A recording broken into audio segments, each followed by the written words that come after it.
ভাইরা আমার, মুসলমানেরা, মহান আল্লাহ পাক রব্বুল আলামিন বলেন, তোমরা তোমার বাবা মার সঙ্গে ভালো আখলাক ব্যবহার করো, কেননা তোমার বাবা মা যদি তোমার উপরে নারাজ হয়ে থাকে, আমি মহান আল্লাহ তোমাদের প্রতি কোনোদিন সহায় হব না। আল্লাহ পাক বলে যে তোমার বাবা মা যদি তোমার প্রতি নারাজ হয়ে থাকে, তাহলে আমি আল্লাহ তোমার প্রতি কোনোদিন সন্তুষ্ট হব না। আপনি যদি আপনার বাবা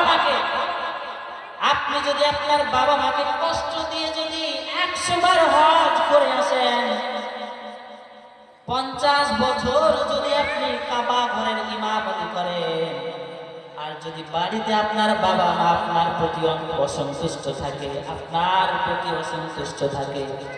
তাহলে মহান আল্লাহ পাক রব্বুল আলামিন বলেন, হে বান্দা, তুমি যদি 100 বার যদি তুমি হজ করে আসো, আর 50 বছর যদি ওই কাবা ঘরে তুমি ইমামতি করে আসো, তবুও তোমার আমি সব কবুল করব না।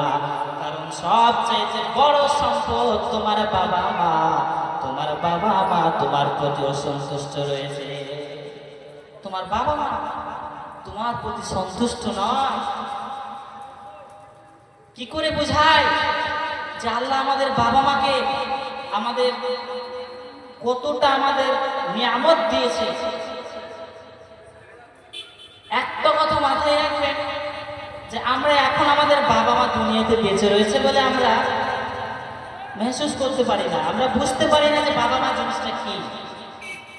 দেখবেন যখন আপনাদের বাবা মা দুনিয়া থেকে ইন্তিকাল করবে, দুনিয়া থেকে চলে যাবে, তখন বুঝতে পারবেন যে মা বাবা এই জিনিসটা কি। বাবা মা আমরা বুঝতে পারছি না।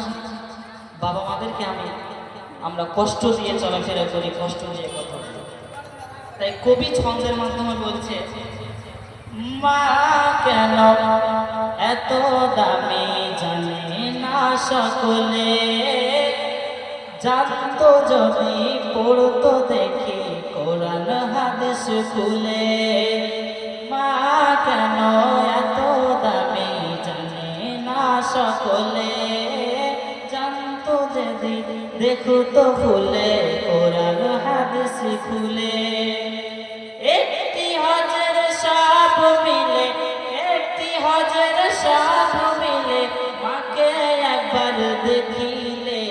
মা কেন এত দামি জানে না সকলে, জানতো যদি পড়তো খুলে কোরআন হাদিস খুলে। আমরা যদি বুঝতাম যে মা জিনিসটা কি, তাহলে আমরা অবশ্যই কোরআন হাদিস খুলে দেখতাম, কিন্তু আমরা সেটা করছি। আমি আল্লাহর কাছে দোয়া করি, আল্লাহ আমাদেরকে যেন আমাদের বাবা মার প্রতি ইহসান করার তৌফিক দান করেন, বাবা মায়ের খিদমত করার তৌফিক দান করেন।